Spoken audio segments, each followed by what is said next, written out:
Bonsoir et bienvenue dans ce journal de la synergie des médias RPA, Radio Nzamba et Télé Renaissance.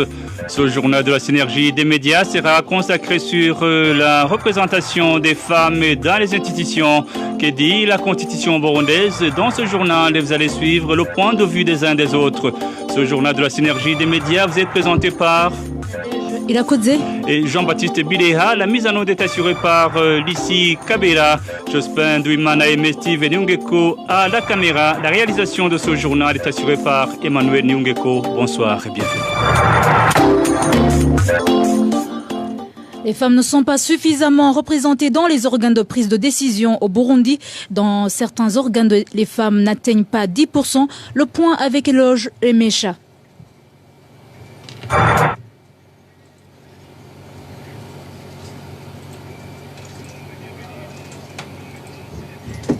Au gouvernement, on y trouve 5 femmes sur le total de 16 ministres, soit une représentation de 31% de femmes. Sur les 18 provinces, seules 3 femmes occupent les fonctions de gouverneur, soit un taux de 16%. 5 femmes sont des ambassadrices du Burundi à l'étranger sur 29, soit 17% de représentativité féminine. Au niveau des communes, les femmes dirigent 43 communes sur 119 communes du Burundi, soit 35%. Au niveau de l'Assemblée nationale, sur 120 députés élus, 45 sont des femmes, soit 37,5%. Au Sénat, 16 sénateurs sont des femmes, de 41%. Malgré la faible représentativité de la femme dans les organes de prise de décision au Burundi, le minimum de 30% de femmes exigé par la Constitution au niveau du gouvernement, du Sénat et de l'Assemblée nationale est respecté.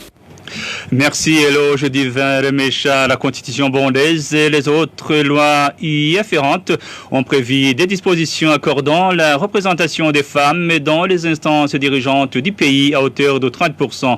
Les détails avec Eddie Claude Ninaz. La représentation de la femme dans les instances de prise de décision émane du prescrit de l'accord d'Arusha de 2000 qui a permis au Burundi le partage du pouvoir selon les quotas entre les composantes ethniques Hutu et Tutsi. Les femmes ayant été considérées comme une autre catégorie a bénéficié 30% de la représentation. Ainsi, c'est avec la Constitution de 2005 que des dispositions légales claires garantissant la participation des femmes dans les instances de prise de décision ont été introduites dans la loi burundaise. La loi fondamentale a en effet institué pour la première fois un quota minimum de 30% à réserver aux femmes, avec une disposition prévoyant d'user d'un système de cooptation dans les instances électives si ce quota n'est pas atteint à l'issue des élections. Les seules instances concernées alors par le quota sont le gouvernement, l'Assemblée nationale et le Sénat. En 2009, à l'issue d'une révision du code électoral, le quota d'au moins 30% de femmes a été étendu au niveau communal, c'est-à-dire dans les postes d'administrateurs et conseillers communaux. La nouvelle constitution promulguée en juillet 2018 ne dispose pas clairement la place réservée à la représentation féminine, sauf qu'elle marque dans ses visas qu'elle s'inspire de l'accord d'Arusha qui attribue un quota de 30% pour la représentation féminine. Merci Eddie Claude Ninahadzgue. Les femmes qui sont dans les différentes institutions devraient suivre de près la mise en application des textes et lois qui régissent leurs droits. C'est en substance l'analyse de Catherine Maboboli qui fut membre du Parlement burundais avant d'être porte-parole du parti UPRONA. Selon elle, il est difficile d'affirmer que les femmes qui sont dans les instances dirigeantes se soucient vraiment de leurs consoeurs lors de la prise de décision. Suivez plutôt Catherine Maboboli. Il est vraiment difficile de considérer que les femmes dans les instances dirigeantes des partis politiques pensent vraiment aux autres femmes lors de la prise de décision parce que tout dépend de leur background. Nous avons fait un constat que les femmes qui n'ont jamais milité dans les organisations des femmes ont du mal à intégrer la défense des droits des autres femmes. Je voulais juste me référer à mon expérience avec les autres femmes qui étaient avec moi, surtout au Parlement ou ou dans les instances du gouvernement, j'ai toujours porté l'agenda des femmes. Ici, je me réfère surtout à ce que nous avons fait lorsque j'étais députée à l'Assemblée nationale. À cette époque, nous avons pu faire voter les lois sensibles aux genre avec des propositions d'amendements qui font vraiment avancer les femmes. Ici, je donnerai l'exemple de la disposition sur la représentation des femmes à au moins 30% dans les instances dirigeantes, c'est-à-dire le Parlement, le Sénat, le gouvernement. Donc, c'est nous qui avons introduit cette disposition, en même temps que l'exigence d'avoir au moins une femme au bureau de l'Assemblée nationale et au niveau du Sénat. Ces dispositions sont aujourd'hui respectées. Elles ont été consignées dans la Constitution. Et comme la Constitution est susceptible de changer chaque fois qu'il y a des changements politiques, les femmes doivent être vigilantes pour que ces acquis ne soient pas abandonnés. Et puis, s'il y a des lacunes qui sont observées, il suffirait de proposer qu'il y ait redressement à travers les amendements ou à travers les projets de loi qui viendraient justement corriger ces lacunes. Normalement, ce qui devrait être fait, c'est se référer aux dispositions existantes contenues dans la Constitution et dans les autres textes de loi, ainsi que dans les programmes du pays, et faire le suivi de leur mise en œuvre et surtout exiger au gouvernement de rendre compte en ce qui concerne le respect des droits des femmes. Catherine Maoboli, les droits de la femme burundaise sont généralement bafoués comme ceux des autres citoyens qui sont tués, privés du droit à la liberté dans le pays. Réaction de l'une des femmes du mouvement des femmes et filles pour la paix et la sécurité au Burundi. Immaculée Hunja précise cependant que le cas des femmes est particulier car ces droits sont piétinés, notamment en ce qui est le droit à la succession suivie. Quand tous ces droits fondamentaux de l'homme sont violés par le gouvernement, les femmes sont aussi touchées, sont concernées. Les droits essentiels sont nombreux et je ne citerai que quelques exemples. Je me réfère en premier lieu à l'article 24 qui parle du droit à la vie. Les femmes burundaises ont été tuées sauvagement depuis 2015 comme les hommes. Leur vie n'est pas protégée, leur droit à la sécurité n'est pas garanti. Et là, je passe directement à l'article suivant, à l'article 25, qui parle du droit à la liberté de sa personne, notamment à l'intégrité physique et psychique et à la liberté de mouvement. Notre Constitution dispose que personne ne sera soumis à la torture, ni à des peines ou traitements inhumains et dégradants. Mais comme nous le savons tous depuis 2015, c'est jusqu'à ce jour, les femmes et filles burundaises ont été torturées, violées sauvagement et font partie de la liste des disparitions forcées et autres traitements dégradants. Et comme vous avez insisté et précisé les droits spécifiques relatifs aux femmes, j'aimerais me rapporter à l'article 52 qui parle de la jouissance des droits économiques et sociaux indispensable à la dignité et au libre développement de sa personne. Concernant les droits économiques, nous parlons souvent et depuis une vingtaine d'années qu'il y a une discrimination au Burundi en matière de succession. Le Burundi a refusé jusqu'à présent d'adopter une loi spécifique. Ainsi, on voit que les droits à la succession sont toujours refusés, j'utilise le mot refusé, ou carrément il n'y a pas de volonté politique de mettre sur le même pied d'égalité les filles et leurs frères. Concernant aussi les droits sociaux, je donnerai l'exemple. Et là, c'est encore plus fort dans le contexte que nous vivons et que nous continuons à vivre. Le droit au contrôle des fonctions de reproduction de la femme. Concrètement, il y a un refus du gouvernement burundais d'autoriser l'avortement médicalisé en cas d'agression sexuelle, de viol, d'inceste et lorsque la grossesse met en danger la santé maternelle et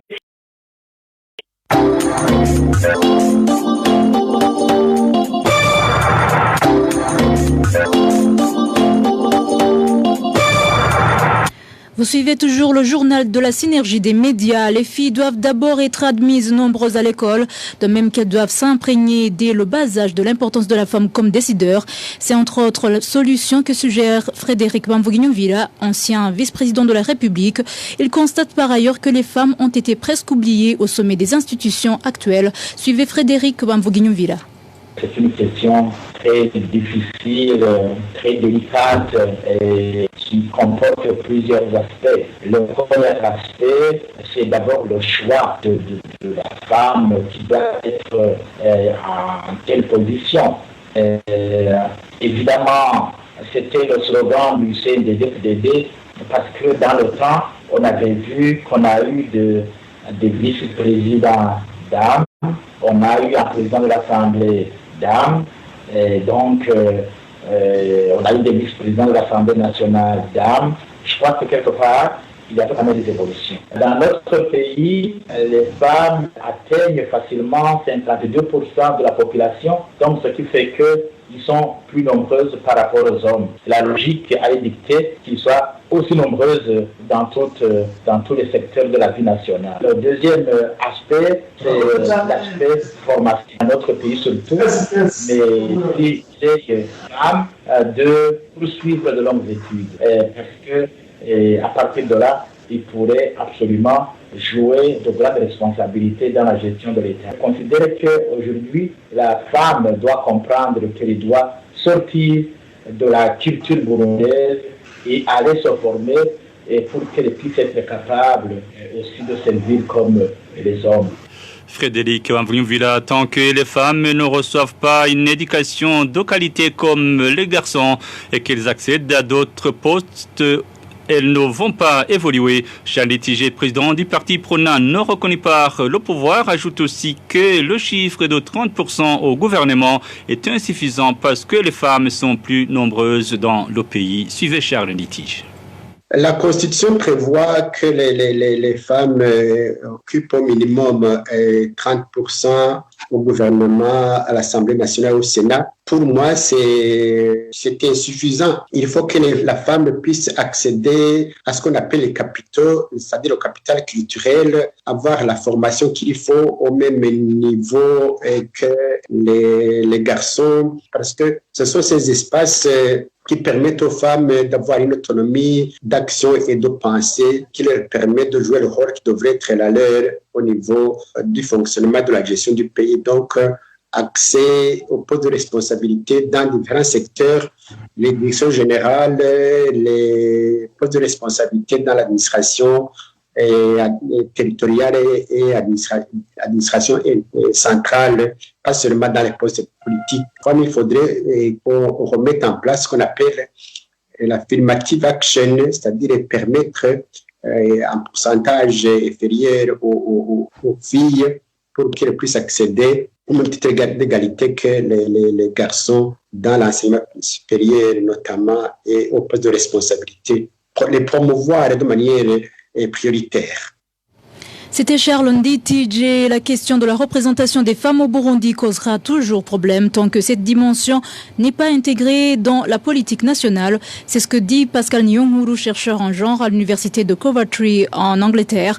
Il donne l'exemple des pays de la sous-région qui ont mis cette question au niveau national pour ne pas donner une lourde tâche au ministère en charge de cette question comme au Burundi aujourd'hui. Pascal Nyonguru. Le problème se trouve au niveau institutionnel, dans la politique justement du genre, où ils ont vraiment de très bons textes. Je vous envoie le texte de la police nationale du genre de 2012-2025, qui est une révision de l'ancienne politique nationale genre 2003, où ils ont tout mis dans la conception d'une politique nationale genre, en définissant les problèmes, les opportunités qu'il y a, mais aussi les lacunes et les problèmes que rencontrent les femmes. En plus de cette politique, il y a d'autres instruments légaux, les traités, les conventions internationales auxquelles le Burundi fait partie, ou ont signé du moins. Le problème se trouve au niveau planification, au niveau exécution de cette politique. De haut, je veux dire, aux institutions centrales, jusqu'au plus bas dans l'administration locale. Non seulement le ministère en charge des questions du genre, à lui seul, ne peut pas conduire cette politique nationale du genre, mais également le ministère est sous-équipé. La question du genre, ou la question d'égalité du genre, ça devait être un problème transversal où tous les ministères devaient être impliqués à tous les niveaux, de la présidence de la primature jusqu'aux collines de recensement. Voilà, mesdames, messieurs, que nous mettons point final à ce journal de la synergie des médias RPA, Nzamba et Télé Renaissance. Merci à l'équipe technique qui a assuré la mise en onde. Ce journal de la synergie des médias vous a été présenté par Jean-Baptiste Biléha et Nadège Ilakozé. Nous vous souhaitons de passer une excellente soirée chez vous. Au revoir.